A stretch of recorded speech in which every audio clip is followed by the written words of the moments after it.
이해를 돕기 위한 간단한 실험 영상을 준비했는데요.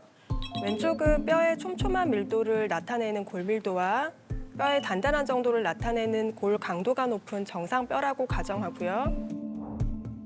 오른쪽은 골밀도와 골 강도가 낮아서 골다공증이 발병한 뼈라고 가정해 볼게요. 양쪽에 같은 강도의 충격을 가해 보았는데요. 어머나. 정상뼈는 아무런 미동 없이 원래의 형태를 유지하는 반면 골다공증이 있는 뼈는 쉽게 산산조각 나는 모습을 볼 수 있습니다. 와, 이제 똑같은 충격에도 골다공증 뼈는 그야말로 뼈도 못 추렸네. 그러게요. 그래서 골다공증이 있는 경우 기침만 잘못해도 골절이 올 수 있다고 하는 것입니다. 실제 골밀도가 낮아지는 60대 이후부터 척추와 고관절 골절이 증가하는데요. 장기간 꼼짝 못하고 침상에 누워 치료받아야 하는 골절의 경우 욕창, 해열증, 혈전 등이 합병증처럼 따라와서 매우 심각한 상황이 이를 수도 있습니다. 특히 고관절 골절 수술 환자의 경우 1년 내에 사망률이 14.7%에 달하고 2년 내 사망률은 24.3%에 달하는데요. 일반인 대비 사망률이 남성은 12배, 그리고 여성은 11배나 높았다고 합니다. 또 골감소나 골다공증이 있는 경우 뼈에서 칼슘이 빠져나와 혈관에 쌓이게 되면 혈관 질환을 유발할 수도 있는데요. 실제로 골다공증이 있는 여성은 심혈관 질환을 경험할 위험이 3.9배 증가한다는 연구 결과도 있습니다. 네, 이 골다공증이 단순히 골절 문제를 넘어서서 사망 위험까지 높이는 거네요. 저는 골다공인지 아닌지 잘 모르겠는데 조금 두려워지긴 하네요.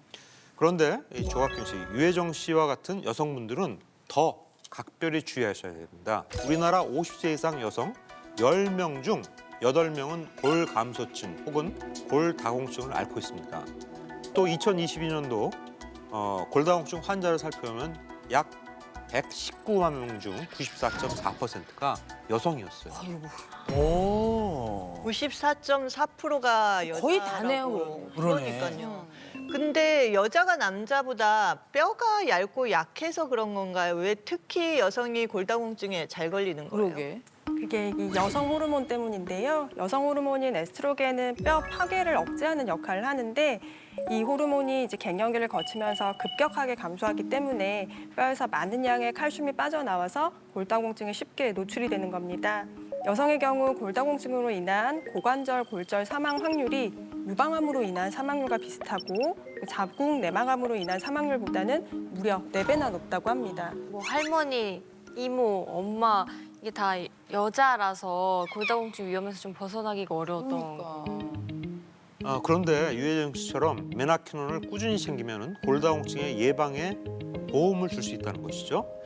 폐경후 여성을 대상으로 메나키논을 투여한 그룹이 대조군에 비해서 척추 골밀도, 팔목 골밀도, 허벅지뼈 골밀도가 모두 증가했다고 알려져 있습니다.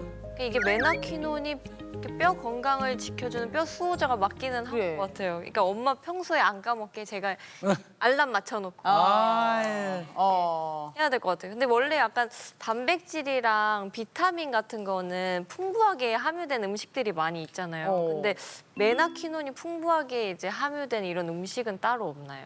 메나키논, 비타민 K2는 사람의 체내에서 합성되지 않아 따로 챙기는 게 뼈 건강에 도움이 될 수 있는데요. 문제는 이제 음식에서 메나키논을 보충하는 게 쉽지 않다는 겁니다.